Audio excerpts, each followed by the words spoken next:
Hi, welcome to my channel. Today's video is all about the essence of manifestation, the essence of making things happen without trying to make things happen. But we're talking about intention and we're talking about feelings here. First of all, I want to go a bit deeper into intention. So before we start, I'm an author and I'm a coach. My coaching is available on my website. My books are all available via Amazon. Okay, what am I talking about? Intention, clear intention, clarity of intention. I was thinking about the things that I've manifested and the way I've changed my life over the last, I'm going to go 8 years when I kind of really started getting into this properly. What I have changed, what I have tweaked slightly, or what I have changed dramatically to be exactly what I wanted, and what was going on within me. What sort of intention did I have around this life that I have now? Did I have a clear intention? And yes. The main point I want to make in this video is clarity of intention for me has been really, really important.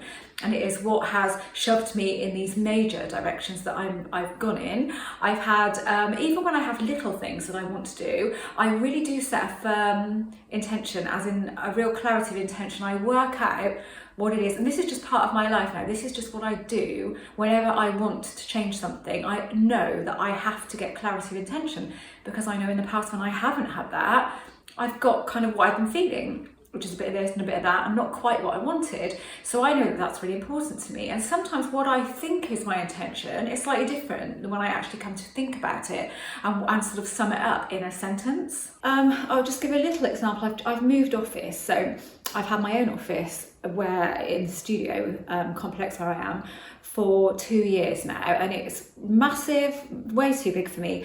I got it with an intention to film there, do all of my filming out there. It's been absolutely impossible because I'm far too close to the kitchen, and I never realised how noisy it was there.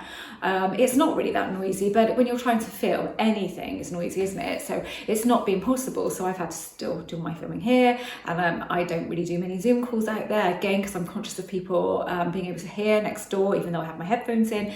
Anyway, so I didn't really know what I wanted. I thought, God, I don't know what I want. I know that I did know my clarity of intention was, I don't want to be here anymore in this particular office. Do I even want to be in the same complex anymore? I didn't know. I had a lot of stuff going on inside of me. Wasn't sure which way to go. I wanted to feel really clear about whether I wanted to stay there or move on. But I put my notice in on the office because I had to give 6 months notice, so that was fine. But I didn't know what I wanted from that point. And at that moment, I was feeling like, I don't know if I want to be here anymore, because there've been a lot of changes and I didn't know if I liked those changes. So I asked for some clarity. Do I want to still be here, first of all?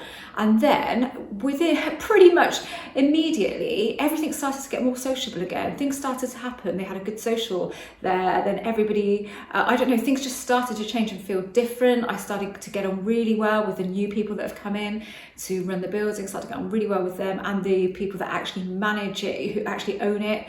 I started to build a new relationship with them out of the blue. You know, the woman who owns it came and started to talk to me, and I've known her for 12 years, but we've never had those kind of conversations, and I just started to feel differently. So I knew immediately, within about a week, I want to stay here. I do want to stay here. Okay, where am I going to go? I knew that the shared bit, which I kind of thought that would be ideal for me, really was full up. So I knew it was full up. I knew there was no space. I knew that I did not want to commit to another 6 months in another office, albeit a smaller office. I was paying a lot of money to be in the office I was in. So I thought, okay, what's my clarity? What do I want? And I thought, okay, it makes complete sense for me to be in the shared area. There's only 5 other people in there at a max, you know, mostly there's less than that. 2 of my friends are in there. That makes complete sense. Okay, I want that. I knew there was no space in there. So I go along and I took some action, and I spoke to Holly, the girl that runs the building, and said that this is what I want. And she said, fine. And she put my name down. I said, can you put my name down on the list? Fine. Literally within a few days, they moved the shared area from where it was downstairs to a bigger area, being able to accommodate more people, and I was immediately given a spot. So there was no time where I didn't have an office. So I left my office, moved everything out. The following week I was in there. So basically they moved it downstairs so it could accommodate me. They weren't thinking, oh, they needed to accommodate me, that's why they did it. But it was all in line with that clarity of intention that I had. This is what I wanted, and I knew that I wanted to be in there as soon as possible. But I had accepted that I may have to work from home on a permanent that I may have to work at home on a temporary basis. I accepted that and I was good with that, but I preferred not to have that period of time doing that. So this is what I did. So now I have, it's perfect. I have a desk on a Tuesday and a Wednesday, I have my own desk there, and the other days I work from home. Absolutely perfect, which is just what I wanted. So I had absolute clear intention there, and that is what I suggest to you, to really get clear about your intention, because what you think you want may not be exactly what you want, so you may tweak it. You know, when I was just working in marketing, so I am still an SEO specialist, I still have a few clients that I work for. I don't generally take on new clients unless I know them or they've been recommended to me, but when I was doing that, and I didn't want to be doing that anymore, I wanted to be writing, I knew that I had resistance around becoming an author because it seemed like such a huge jump, and I just didn't know how I was going to manage it and what was going to happen. So I really thought about it. I thought, what do you want to do in life? What do you want to do in life? What will make you happy? Because nothing should make you happy. You should already be happy. But what will enhance your life? Okay, let's say that. And then I thought, I just want to write because I love writing. I love shutting myself away and just writing, basically, which is why a couple of days working at home does actually suit me quite well at the moment. And even when I'm there at the office, because there's a few of us and you don't want to gas on all the time, do you, when there's other people trying to work? So that is what I wanted to do. And I thought, okay, well, that's a bit different than I have this kind of ego thing going on, I suppose. I have to be an author and I want to write. And I immediately felt that that was easier for me to do, that it was easier for me to get an article submitted, for example, and maybe it would get rejected a few times, but eventually it would probably get accepted because I knew I could write. I knew I could do that, and I'm not deluded, and I understood that I could do that. So I kind of tweaked my intention, but really when I thought about it, that was my actual intention. I was just letting my ego take over. I know I need to be an author. Why? Is that what you really, is that your intention, or is your intention to write? Well, no, your intention is to write. Basically, I wanted to earn money writing. Simple as that. I was doing a bit of it because I was writing some blog posts for people at the time for different companies, so writing for business, so I knew I could do it. People were paying me to do it in that sense, but I wanted to be paid to write my own stuff. Basically, I wanted to write what I wanted to write and be given money for it. That was it, and that's what I've done. And that happened really, really quickly once I tweaked that intention and realised what I actually wanted. So again, the power of your real intention is what I'm trying to get over here, because sometimes what you think you want is not exactly what you want, which is why you have a bit of you just don't quite have the right feeling about it, because it's not that real powerful intention, because it's not quite on point. So it's a really good idea just to take some time and think, what do I really want from this? So the writing thing was a classic example. Another one, whilst I was doing all of this, I also had another business. God knows, like when I look back, it's how the hell was I doing all of this? How was I finding enough days in the week? But I had a retail business, so it was a fashion business, and I'd had it for 12 years. I loved it when I started it, but I cannot even tell you how much enthusiasm I didn't have for it, and it was hard work, and I was working during the day and I was coming back and I was doing it at night, and I was sometimes till 10 o'clock at night, and then it just got too much and I wasn't enjoying it, and I just kept feeling like, I'm not enjoying this is a struggle, and I was making a decent amount of money from it, considering it would have really been classed as part-time, because I was doing other stuff as well, so it wasn't full-time, so it was good money for the amount of hours that I was doing, but like I said, I wasn't enjoying it at all. I just had enough of it. Anyway, so I didn't really have clarity of intention. I kind of knew I didn't want to do it anymore, but I wanted to be sure about how I wanted that. I didn't want it suddenly to collapse or anything like that. So I really thought about it. I thought, no, I don't want to be. And I've told the story before. I kept broaching it with Jeremy, and he didn't want me to pack it in because it was worth a lot of money to us as a household. It brought in a really decent income, and so I understood that, and I just gave up mentioning it to him. I just wanted him to say, basically, I wanted him to say, yeah, just give it up, and then I would have gone bang, right, done. I don't care about the money. It's not all important to me. It really isn't. So hence I wasn't worried about the money. I knew that we'd be okay.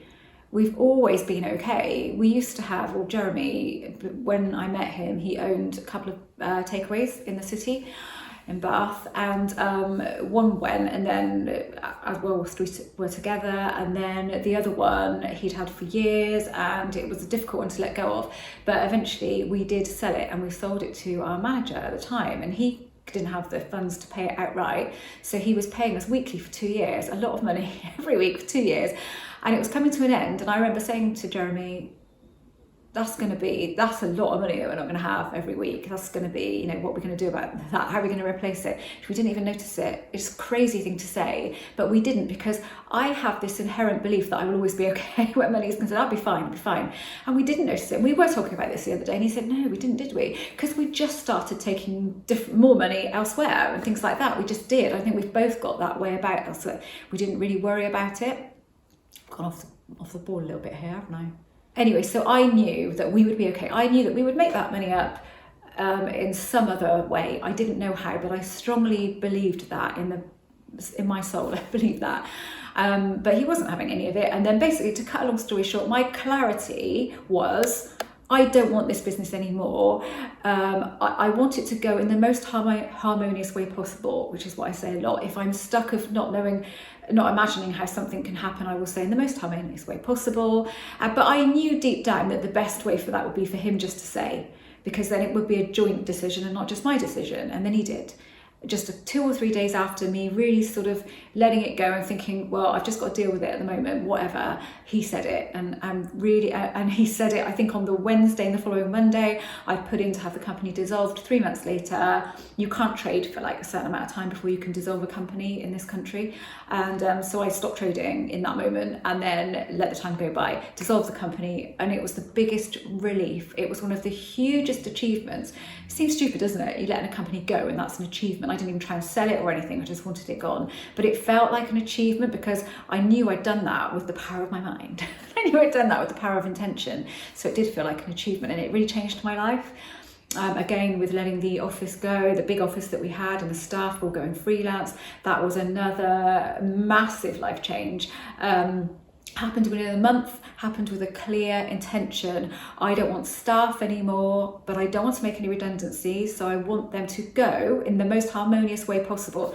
I thought, how the hell could that happen? How the hell is every member of staff going to decide to go, to leave, or to go freelance or whatever? I didn't know how that could happen, but I had a real clarity of intention. I felt it. That's what I want. But then I had to get on with life as it was.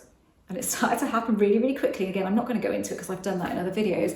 But again, it was the clarity of intention that made these things happen. Absolutely. So when I'm a bit fuzzy about things now, I think, well, there's not going to be anything going to happen whilst I'm fuzzy. Why am I fuzzy about it? Okay. And I can just sit there for a few minutes, or sometimes just half an hour or so I need to really kind of clear my head and work out what I really want. And then I sit there with that actual intention for just a few minutes maybe, and think, is that really what I want? Yeah, that is really what I want. And then I really feel it. So I really feel the desire for it, I guess. And that's the pure frequency of it going out there. And then it happens. I mean, it could happen the week after, it could happen the month after, it could happen a few months after. I don't know. I never know when it's going to be. I accept that I just don't know. And I quite like that. I quite like a bit of the unknown now and a bit of uncertainty. I used to hate it, but I do quite like that now. I think, do you know what? Just embrace the uncertainty. Something's going to happen at some point because I have a real clarity of intention. I think what also happens when you have a real clarity of intention, you start taking action, you start taking inspired action, and then you take that action. So it's a case of taking that leap of faith, knowing where you want to be, and knowing that you've set clarity of you've got clarity of intention, you really want that, so why not take that action? Okay, it might fail and it might not work out. That, sometimes this does happen with me. Sometimes I'll take action and it probably isn't inspired action, and it doesn't work out, and I think, well, that didn't work. Okay, right, scrub that, let's move on to the next bit of action. That just wasn't it. That wasn't the right action. That wasn't inspired. Okay, scrub it. I don't ever worry about it. I never see it as failure. If something goes wrong or doesn't work out, it is never a failure. It's just a stepping stone to the thing that is going to work out, and you need to do that. And it doesn't work out in order for you to see what doesn't work. So you can throw a positive spin on absolutely everything. So I think I'll stop that now. But again, really get clear about what you actually want. What's the outcome that you want? So what would you like to be doing in 6 months' time, for example? So if you think you want something, have a real think about, do I actually want that thing, or do I want that way of life, or what exactly is it? Let's get some real clarity of intention going. Okay, thank you so much for watching this video. If you haven't subscribed to this channel, I'd love for you to do that.